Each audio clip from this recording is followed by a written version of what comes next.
25 April 1986. In Bryukhanov's office, Fomin confides in Dyatlov that their boss is in line for a big promotion, which will likely lead to them, in turn, getting promotions, just so long as Dyatlov successfully completes the safety test scheduled for that afternoon. An irate Bryukhanov then arrives in the office and complains that the grid controller in Kyiv has forbidden Reactor 4 from being fully reduced to the 700 megawatts power level required for the test until the end of the day, in order to ensure that monthly productivity quotas are met. Fomin reassures him that it's not a problem, and that they can keep the reactor at half power, 1,600 megawatts, until that night. Dyatlov leaves to get some sleep ahead of the now rescheduled test, while Bryukhanov excuses himself, leaving Fomin to admire the office he believes will soon be his. March 1987. As he buys a pack of cigarettes, Legasov, whose health is already starting to visibly deteriorate, is called into a nearby car. Its occupant turns out to be Charkov, who congratulates him on his recent speech to Vienna and tells him that Gorbachev intends to reward him with the Soviet Union's highest honor, the Hero of the Soviet Union, on the condition that he maintains the narrative that the accident was purely the fault of Dyatlov, Bryukhanov, and Fomin at their upcoming trial. After Legasov returns home, he's visited by Komyuk, who reveals that several members of the Soviet scientific community will be present at the trial and demands that Legasov lay clear the full extent of the flaws in the RBMK design. Legasov is conflicted, sure that there will be dire consequences if he does so, but also having gotten no reassurances from Charkov in their meeting that anything would be done to fix the remaining reactors, on top of knowing that he won't live long enough to enjoy his new honor for more than a few years. July 1987. The trial of Anatoly Dyatlov, Viktor Bryukhanov, and Nikolai Fomin is convened in the abandoned town of Chernobyl. Sherbina is first to give testimony, and he explains the need for the safety test that was carried out on that fateful night 15 months prior. The RBMK reactor is dependent on external power to run its cooling systems, and in the event of the power failing, it would take a minute for the backup power generators to fully kick in, potentially leading to a meltdown. To prevent this, the operators are supposed to divert power from the turbine to run the cooling systems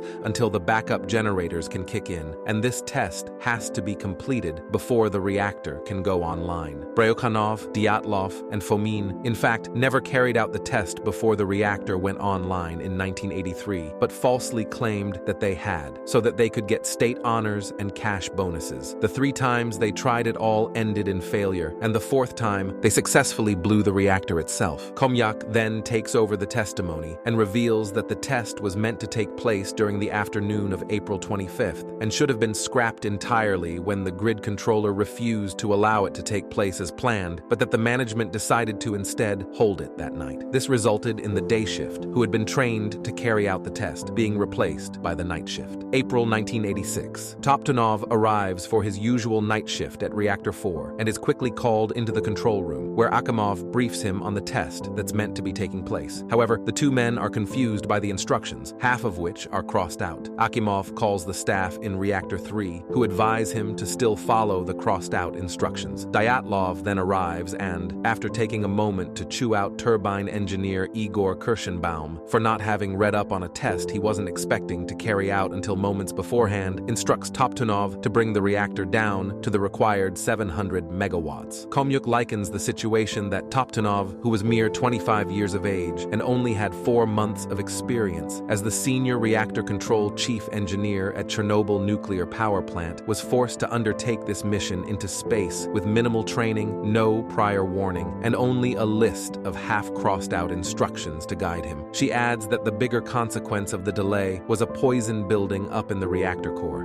Legasov is next to testify and explains how the reactor works under normal conditions. As uranium atoms split apart and collide in a nuclear reactor, the reactivity goes up, and if left unattended, it never stops rising. So boron control rods are used to reduce the reactivity, just like brakes are used to stop a car. The reactor is water-cooled. As water takes away the heat from reactor, it is turned into steam, which again increases the reactivity, and heat, which means more steam, making it into a vicious cycle. But there is also negative temperature coefficient, which simply means that nuclear fuel is less reactive in more heat. Hence, it balances the cycle, generating 10% of Ukraine's power without smoke and flame. As uranium splits apart, it gives a byproduct as xenon, which reduces the reactivity, but it is not part of this cycle because it burns away at high temperatures. But since Dyatlov forcefully continued the test with the reactor running at 1600 megawatts for more than 10 hours, it remained in the reactor as a poison. In the control room that night, Toptunov is bringing the power down to the required 700 megawatts at a slower pace than Dyatlov would like, when the power level suddenly drops to 500 megawatts without any warning, despite Toptunov not operating the control rods at that moment. Akimov realizes that the core is being poisoned by a xenon buildup and requests Dyatlov's permission to disable the reactor's automatic regulation systems for long enough to bring it back up to power. Dyatlov agrees, but when Akimov and Toptunov disable the automatic system,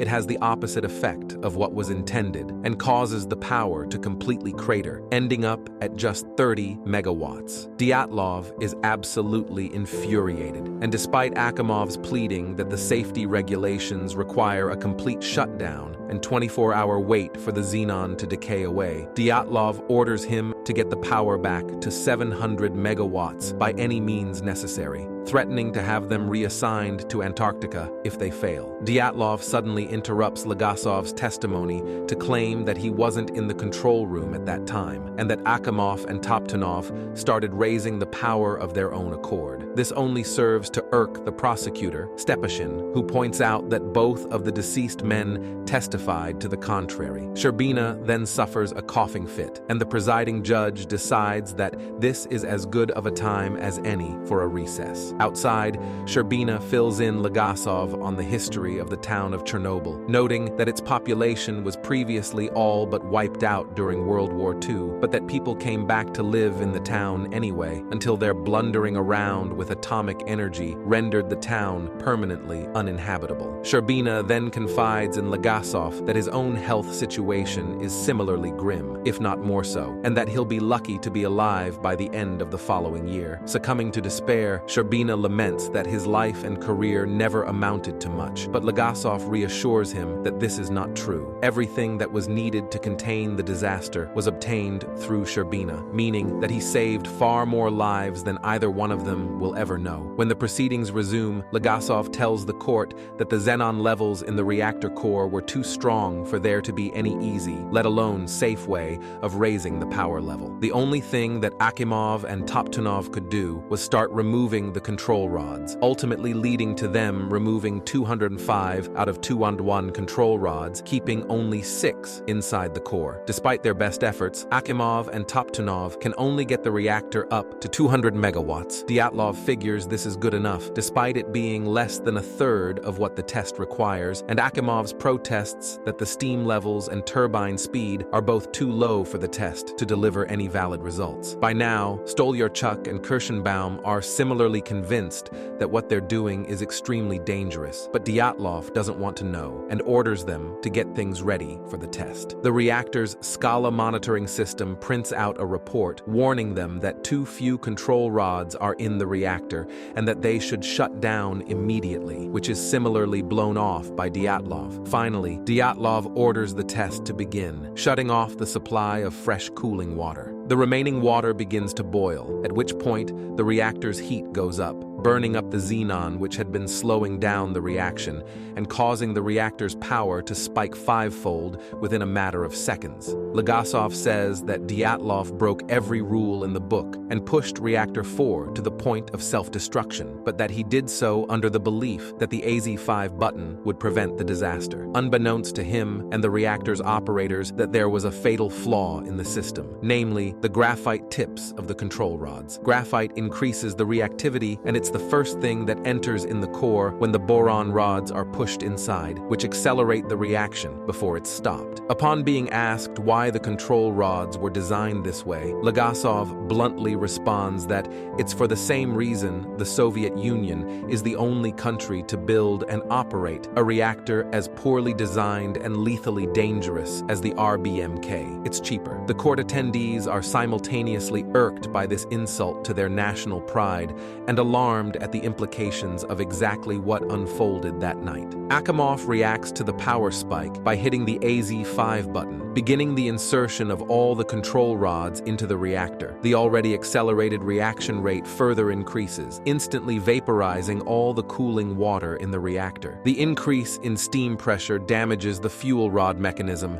and locks the graphite tips in place, which combine with heat, begin a colossal chain reaction, ripping the fuel channels apart, releasing more energy and increasing the steam pressure to unimaginable levels. Perevoshenko, in the reactor hall, sees the fuel caps, which weighs 240 kilograms each, jumping up and down, and flees in a fruitless attempt to warn the control room of the impending disaster. Kodymchuk and Degtyarenko watch as the pumps begin to burst open from the overpressure, but have no chance of avoiding the blast that will imminently claim both their lives. The control room staffers, meanwhile, watch in astonishment as the power spikes to 33,000 megawatts, over 10 times what it was designed to operate at, and likely a mere fraction of the actual power output. Finally, the steam overpressure blows the lid off the core, and the inrush of oxygen combines with hydrogen, superheated graphite, and the remains of the fuel rods to produce a titanic explosion which utterly destroys the reactor and most of the surrounding building, scattering chunks of graphite and fuel rod around the immediate vicinity. As the court digests the full truth of what happened, Legasov reiterates that for as reckless as Dyatlov's actions were, he would probably never have undertaken them had he known of the flaw in the AZ5 system. The judge reminds Legasov that this contradicts what he said in Vienna, to which Legasov admits frankly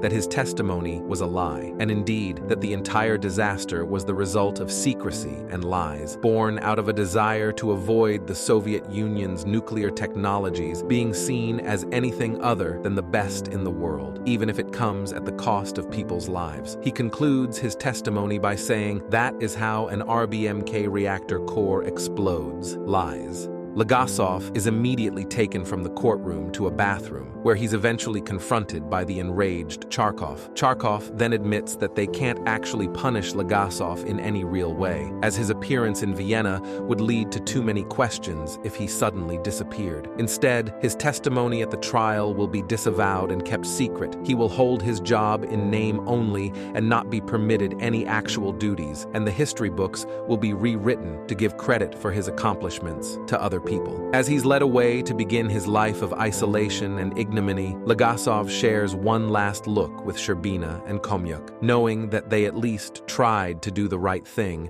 and hoping that it will somehow, someday, pay off.